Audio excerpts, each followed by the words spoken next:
Welcome back. So I want to talk about the 7 Canadian teams. We have every year we have the discussion about Stanley Cups, and there's always that comment about, well, Canadian teams don't win the Stanley Cup because Gary Bettman, which I think is weird. And I think it's weird because right now we have one Canadian team that's above the playoff line, and I don't think the league has done anything to make it that way. And by the end of the season, we may have a couple of teams above the playoff line, but odds are we could have a lot of Canadian teams outside the playoffs.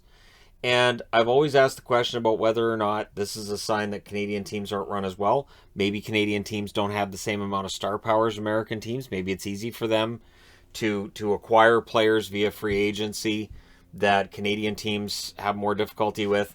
There are a lot of reasons for it, and I think the simple answer that people always go to is it's Bettman. It's see 93, no cups since 93 because Bettman. But I would argue that there's absolute evidence that right now the Canadian teams, you've got teams that are rebuilding, you've got teams that are going through a lot of issues, and there's just been some bad management of Canadian teams. Absolutely been some pretty poor management of Canadian teams. But for Toronto, and the reason I'm wearing Toronto is they're above the playoff line. Right now, if the playoffs started today, they're the one Canadian team in the playoffs, which means they're the great Canadian hope. And I know that would be pushed a lot on Sportsnet, where fans of other teams throughout Canada would go, I'd still rather not see them win. And that's true. I think there's still a lot of Canadian fans that if Toronto was the only team in the playoffs would say, yeah, it'd be great to see a Canadian team win the cup, but not this year. Not feeling it. And of course, last year the Montreal Canadiens went on a Cinderella run to the Stanley Cup final. I really think that's what it was. They only won 24 games out of 56 in the North Division. They were the number 4 seed, and then they got on a run, right? And then they ran into Tampa Bay in the finals. And that often happens to the Cinderella runs. They get all the way to the finals, and then, on the other hand, they're not quite cup contenders, I guess. Or it's just reality strikes, and at midnight, you find out where you're at. And for Montreal this year, it's been quite the fall.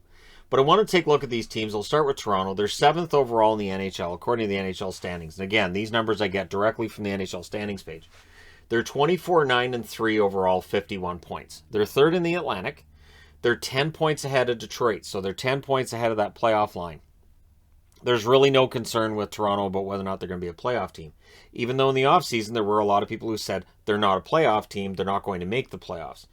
I don't think that's necessary. I think you can have a team that's not a playoff team that still makes the playoffs every year. I think you can have a team that doesn't perform well in said playoffs but makes the playoffs every year. And I think there's a difference between the two of a good playoff team and a good regular season team. Toronto needs to show they're a good regular season team and a good playoff team. So over their last 10, they're 7-2-1. They're trending in the right direction. When they lead after one, you can basically turn the game off. There's very little chance they're going to lose. They're 14-1-1 with the lead after the first period. When they're trailing after the first, it's rare, but it happens. They're 2-4-2. So they've only won 2 out of 8 when they're losing after the first period. And when you look at the goal differentials per period, you can see why. They've outscored their opposition 39-28 in the first, 39-30 in the second, and 41-32 in the third. So plus 11, plus 9, plus 9. That's very consistent, very good across the board. Toronto, absolutely. No matter what period of the game it is, they are better at outscoring their opponents than some other teams in the league, and it absolutely helps to add to their wins total and their likelihood of not only making the playoffs, but being dangerous in said playoffs. When they score first, they're 17-2-1. That is an excellent record scoring first. They've won 17 out of 20. When they trail first, they're 7-7-2, which isn't nearly as good. However, they're the only Canadian team that has won at a 500 rate when they allow the first goal. 7-7-2 is 500. So not too bad. And they've got the best save percentage among the Canadian teams at 918, which is not that far off of the league lead. Their shooting percentage, 9.9%, is very good as well. So all of the numbers for Toronto are solid, right? Their power play has been good. It goes through its dry patches. Every team does. And really with Toronto, I think, and this comes back to the playoff team versus regular season team argument, I think a lot of what goes on with Toronto is mental. If you haven't watched the mini series on Amazon Prime on the Maple Leafs, honestly, the all or nothing series, it really tells you a lot about what goes on in Toronto. So when Paul McLean says that, a lot of it is between their ears, and it's this thing they carry with them, I think that's true. So for Toronto, sadly, as well as this season's going, they will be graded on how that first round goes more than anything else, right? But they're the one Canadian team that's above the playoff line. So let's go to the ones that are below the playoff line. Thus the shocked Creed face that all these Canadian teams are outside. Calgary's really close. They're 17th overall. With their win last night, they're now 18-11-6 for 42 points. They're 2 points behind San Jose. They have 5 games in hand on the Sharks. So the overall numbers would tell you that with 5 games in hand on San Jose, they absolutely will finish ahead of San Jose and will finish in the playoffs. It just makes sense. However, over their last 10, they're 3-6-1. San Jose's had some wins lately. So San Jose's trending in one direction. It feels like Calgary might be trending in the other. However, last night they beat Florida. So we'll see, right? It's a matter of finding a pattern and having a pattern that shows you're on the right trajectory. When they lead after one, Calgary's very good. They're 13-3-1. But when they trail after one, they're 0-5-3. So there are issues with them when they're trailing. If they're trailing after one, you can just turn the game off, I guess. I don't recommend it, but you can. Now, in terms of scoring among the periods, they've outscored their opposition 37-23 in the first. They're excellent in the first period when they're on. 31-27 in the second, 39-32 in the third. So their goals against goes up with each period, which is concerning. But their goal scoring is pretty consistent throughout. So for Calgary, they're pretty good at outscoring their troubles in the third when things get kind of tough. When they score first, they're 14-4-3. When they trail after the first, they're 4-7-3, which doesn't sound great, but they're only trailing after the first 14 times, and they do have 4 wins. So you don't have to turn the game off if they're trailing after the first, if they're trailing first, I should say, not trailing after the first. If they allow the first goal, the game's not necessarily over. But it depends on the period. So if it's 1-0 after the first in favor of the opposition, it's probably done. Their team save percentage, .916. That's the second best of the Canadian teams. Their shooting percent, 8.9%, which is third amongst the Canadian teams. We'll get into the team that's first in shooting percentage. But for Calgary, everything's pretty good. The question I have with Calgary, there's 2 actually. Their home record, which with the win last night now becomes 5-4-4. And then there's the consistency issue. Calgary can look like an absolutely fantastic team, like last night against Florida. They can look really good for 60 minutes. And then the next game, they start slow, and it's over. And it can be the exact same roster, doing the exact same things. One night it works really well, and the next night it just doesn't. So that's the one thing with Calgary. However, with the games in hand, as long as they win, say, 3 out of those 5, that puts them pretty healthily ahead of San Jose in all likelihood. But there's other teams in the hunt as well. And like I said, they are 3-6-1 in their last 10. We'll see if they can keep up the trend in the right direction, right? So right behind them, 19th overall in the standings, the Winnipeg Jets, who are 17-12-6 for 40 points. They're 4 points back of San Jose, also have 5 games in hand. The Canadian teams all have games in hand on the San Jose Sharks, as well as the Anaheim Ducks, who are only 1 point ahead of San Jose. Winnipeg in their last 10, they're 5-3-2. So not great, but not bad, right? So that's where Winnipeg's been a lot of the year. Not great, not bad.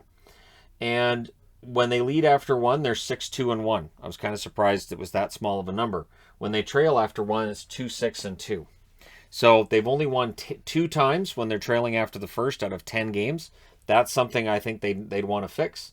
When you look at their scoring in the first period, they've been outscored 29-26. So they're not scoring enough in the first period. It is one of the lower numbers on the board. Not nearly the lowest, but it's three goals clear of the lowest, right? So for them, the first period's been an issue. But in the second, they outscore the opposition 39-32. In the third period, it's kind of a Wild West situation. It's 37-36. So the scoring picks up with each period. I do think that this is a team that relies on that first goal. When they score first, they're 12-3-3. When they allow the first goal, they're 5-9-3. So their record when they allow the first goal is worse than both Calgary and Toronto. Calgary having won 18, lost 17. If you take the overtime losses, convert them to regular losses. Whereas Winnipeg's won 17 and lost 18. So they're close, but when you look at the overall numbers, Calgary's probably a little bit ahead of Winnipeg, and it makes sense that there's a 2-point difference in favor of Calgary there. Now, the team safe percentage, 9-11, is below that of both Calgary and Toronto. Their shooting percentage, 8.8%, also behind both Calgary and Toronto, and a couple of teams down here. But for Winnipeg, this is a team that it's hard to find any kind of a weakness with. And this is a team where the coach has already resigned. Paul Maurice stepped aside. Dave Lowry's in charge. If Winnipeg makes the playoffs, Dave Lowry keeps the job. I don't think Winnipeg has a lot of pressure if they make the playoffs to necessarily win a round, but I do think there's some pressure there to make the playoffs. And again, you have both San Jose and Anaheim with mediocre, middling records. Winnipeg and Calgary both look like teams that should be able to catch them if they win enough of those games in hand. And so we'll see. Right now we have just Toronto above the playoff line. I think we at least have one in the West, maybe two. And that's where it's interesting, because a month into the season, if I had said that, I would rightfully have been told that I was just trolling and that's crazy and how could I think that? And now here we are. Number 20 overall is the Vancouver Canucks. Now they have played more games than Edmonton. And that definitely skews things. 18-18-3 is the record for 39 points. So they're right at 500 again, which is remarkable considering the road trip. But they're 5 points back of San Jose. They only have one game in hand. So while they've been affected by postponements, in reality, they are still a team that's played more games than a lot of the other teams around them in the standings. Over their last 10, they're 6-3-1. When they lead after the first period, they're 5-2, so that has not happened a lot. When they trail after the first period, they're 6-8-2. They have the most wins when trailing after two of any team on the board, but they trail after the first a lot. So while the numbers are good, and again, Bruce Boudreau seems to be bringing out the best of them, because this is a team that's fired both the coach and the GM, we'll see how things go for them. So the first period is a major issue. They've been outscored 35-23 in the first. Now, a lot of this is before Bruce takes over. Bruce has made it clear, take a lot of shots and don't get behind, right? Second period, they're outscored 36-35. In the third period, they actually outscore their opposition 38-37. So the first period has really been where they get tripped up. And when you look at it, when they score first, they're 10-4. When they allow the first goal, they're 8-14-3. They don't score first often enough, and so they're fighting from behind quite a bit. And I think part of the reason why they have a good record when they're trailing after the first is because it's so commonplace for them to be trailing early. And so you need to make that less commonplace. You don't want guys to go, we're used to this. This is okay. This is fine. This is good. Because I'm sure that they do feel more comfortable than other teams because they're familiar with it. But I'd like it if they were a little less familiar with it, because they still have a losing record when they're trailing after the first, or when they're trailing first in the game, they allow that first goal. Now, their save percentage as a team is 9-11, which is very good. Thatcher Demko has been very, very good for them. Their shooting percentage, 7.7%, is barely ahead of Montreal. So Bruce Boudreau's shoot from everywhere, just take the shots, I think works, because this is a team that's had problems with its shooting accuracy and its ability to put the puck in the net. So just get them to shoot, get their confidence up. And I think they've done well. However, I do have concerns about their depth, and that could be depth at almost any position. I'm even starting to worry about goaltending. Michael DiPietro really hasn't worked out with him at the Abbotsford level. He had a good start. It's been iffy lately, and whether you want to point at Vancouver's development system, whatever you want to point at, I don't know that the Canucks have a number 3 right now that they would be comfortable with if there was an incident and Demko ends up getting hurt. I don't think Halak's a guy you're going to go with for a long time, and I don't think they have a number 3 that they have a lot of faith in. So there's that issue with Vancouver. And then the mobility on the blue line, which really, when you look at the personnel on the blue line, it makes sense. They want to play an up-tempo style like the better teams in the league, but they're really not built for it. So they're kind of left having to play a trap style that will bring their goals against down, but it's not going to help their goals for either. And so they're doing the best they can with what they have, and it's been admirable under Bruce Boudreau, but they definitely need more mobility on the blue line, which is why some Canuck fans are calling for Jack Rathbone to come back up. I would be okay with that. The one concern I'd have with Rathbone is if you have Rathbone and Hughes on that blue line, it becomes a small blue line, And when we look at teams that go far in the playoffs, when we look at teams that win Stanley Cups, they very often do not have a lot of small blue liners, if they have any at all. So that's the one thing with the Canucks. I do think there's going to be moves that get made. I don't see them as a playoff team this year.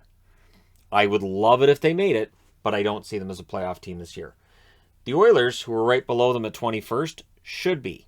It is crazy to me that they're below the line. They're at 18, 15, and 2.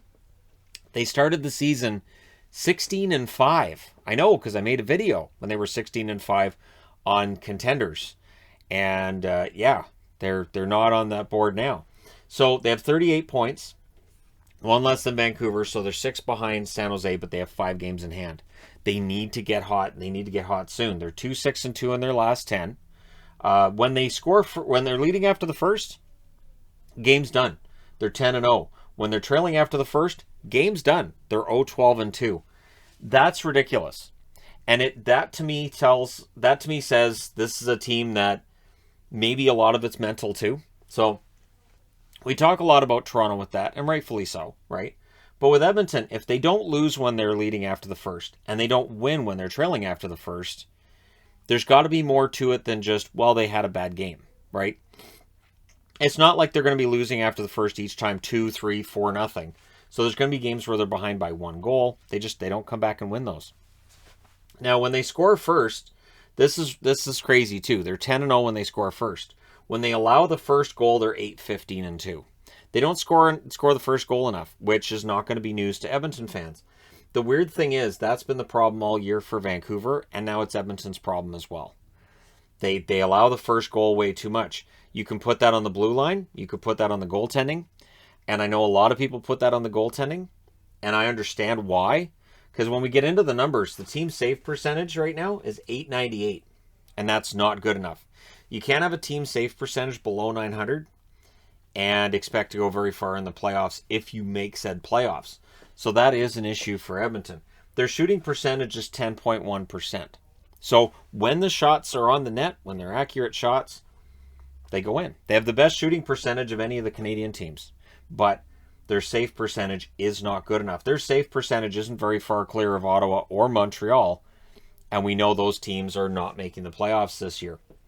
So I don't think it's a simple fix with Edmonton. They've scored 38. They've allowed 38 in the first period. So high scoring. They've scored 35. They've allowed 32 in the second period. That's a decent period, +3. But then in the third, they allow 45. They score 41. That's a problem. That's a major problem, right? The numbers aren't even all that dissimilar from Vancouver overall, and yet for Vancouver, the first period is clearly the one they need to fix. For Edmonton, it looks like the third is the one where they struggle the most, where they're a -4. And so, yeah, I think some depth scoring definitely helps. Like, if they end up signing Evander Kane, that will help. They will win some games that they've been losing lately with Evander Kane in the lineup. But it doesn't fix your goaltending, it doesn't fix your save percentage, and it doesn't fix some of the defensive miscues that we've seen as well, right? So for Edmonton, a lot of question marks there. So then we get to team number 30 overall, which is the Ottawa Senators. They're 11-9-12 overall, or 11-9-2 overall, not 11-9-12. That'd be an insane record, though, right? Dallas last year was close to that kind of a record. 24 points. They're 22 points behind Boston. They do have 4 games in hand, so there's that to consider. Over their last 10, they're 5-4-1, so they've been competitive. But for Ottawa, it really does feel like it's another rebuilding year. They're 5-4 when they lead after the first period. That's not inspiring. Winning 5 out of 9 when you are leading after the first. When they trail after the first, they're 1-8-2. So you can basically turn the game off if they're trailing after the first. And so that's where the Ottawa Senators are at right now. In the first period, they get outscored 29-25, which is better than Vancouver. It's also better than Montreal. They score 37 and allow 37 in the second. It's the third period that absolutely murders them. They get outscored 47-26 in the third period, which says a lot about young players. Maybe they're tiring out. They get into bad habits in the third period. That's alarming that they go from 29 to 37 to 47 goals against. So the goals against just go straight this way. The goals for goes up in the second and then drops right back down in the third. And so that's a problem for Ottawa. A lot of that, though, is youth. A lot of it has to do with youth. Goaltending's been a problem too. So when they score first, they're 8-5. When they allow the first goal, they're 3-14-2. So that's a problem. 3-14-2 when allowing the first goal. So if they allow the first, you can basically guarantee they're going to lose the game. Pretty close. Their team save percentage is .894. DJ Smith has already kind of thrown the goalies under the bus at least one time this year that I can remember with Matt Murray. But they do need more saves than what they're getting. Their shooting percentage is 9.5%. So what's interesting is when they get the puck on the net, they're very good at getting it in the net. Their shooting percentage is behind only Edmonton and Toronto amongst the Canadian teams. So their offense has been decent when the puck gets on the net. But again, they're young and there are depth issues with this roster. Basically forward, defense. Their goaltending depth is pretty good, which is interesting. But I think Forsberg's been okay. Murray's bounced back from what was a nightmare start to the season. And then you've got Gustafsson, who I think is a very good goaltender. So at the bottom of the board, we have team number 32 overall in the NHL. Just behind the Arizona Coyotes lay the Montreal Canadiens. 8-25-5, 21 points. They're 25 points behind Boston. They've played 2 more games than Boston. Mark Bergevin got fired. So we've got a fired GM, fired coach and GM here, and a coach that stepped down here. It's been a rough year for Canadian teams. Over their last 10, Montreal's 2-6-2. When they lead after the first, they're 5-3-2. So they've only won 5 out of 10 when they lead after 2. When they're trailing after 2, game's basically done. Or trailing after 1, the game's basically done. 1-14-3. And only did trailing or leading after 1, because trailing or leading after 2, the numbers get even more skewed in favor of the team leading after 2 should win. Team trailing after 2 probably loses. And for Montreal, it's trailing after 1, 1-14-3. So for them, they get outscored badly in the first period, 38-23. They get outscored badly in the second period, 46-32.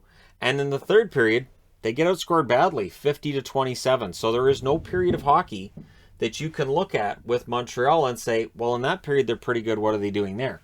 Like with Ottawa, you have the second period where they score the same amount as they allow. And with Montreal, there is no such panacea where you can say, oh, that's good. They're good there. So when they score first, they're 6-4-3.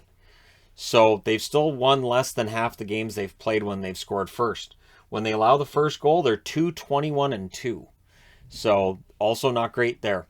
Of course, last night they did win against Dallas. If they hadn't, these numbers would be even worse. Their team save percentage, not great, .893 save percentage. And of course, Carey Price being out makes a big difference. You have to think if Carey Price had played this year and been healthy, the team save percentage would be more up around where we see Winnipeg and Vancouver. And that would have translated to more wins. I don't know how many, though. Their shooting percentage of 7.4% is actually the worst in the National Hockey League. So that's an issue right there. They're getting the shots. They're not getting them in the net. Injuries have definitely played a role here. They've had protocol list problems more than a lot of other teams. And that terrible start. They got off to that absolutely miserable start to the season. And it is hard to recover after you've had a miserable start to the season like they did. The loss against Buffalo was horrific, and it just kind of snowballs from there. So Montreal's found a way to lose some games that last year I think they would have won. I also think that the run to the Stanley Cup final might have maybe it gave Bergevin an impression that they were close, so he made moves in the offseason like a GM would have, who thought their team was a contender. Maybe that hurt things more. But yeah, I'm not going to say that like losing Kotkaniemi was a huge deal for them, because I don't think it was. But this is a team that's definitely got some issues, and we know they're not making the playoffs. And so, yeah, it's been a nightmare. It's going to get better next year. It really can't get any worse than this. So when we look at the overall numbers, the best save percentage in the league is the New York Rangers at .923. But if you suggest Shesterkin stealing a lot of games, there'll be some argument on that. So I'm not going to necessarily say that here. The save percentage that's the worst in the league among teams is Seattle's at .875. So there's a huge difference right there, and there's definitely some wins that Seattle would have had if they had a save percentage closer to the Rangers. There's definitely some games the Rangers would have lost if their save percentage was down towards the median part of the, I think 912 is the average, or 910 or 912, somewhere around there. And so the Rangers at 923, pretty happy. Shooting percentage, the best in the league is Colorado at 12.1%, and the worst is, as I said, Montreal at 7.4%. So the question becomes this. Of the teams on the board, let's just say Toronto, we're giving Toronto the pass. They're in the playoffs. Which other teams in Canada are actually above the playoff line at the end of the year? Let me know your thoughts in the comment section below as always. Don't forget to hit like and subscribe. If you're browsing your way through, you just happened upon this video. I do apologize for any misspeaking that went on during this. If I said after 2 periods instead of after 1, and how many times I said trailing first, and got them mixed up, I will apologize now, because in doing this video, I realized about halfway through, man, it is so easy for me to confuse one with the other. But I apologize, and I'll say this, it's going to be fun to see how the rest of the season goes. Let me know your thoughts. Hit like and subscribe. If you're browsing your way through, you just happened upon this video. Thank you guys so much for all your support. I will talk to you again soon.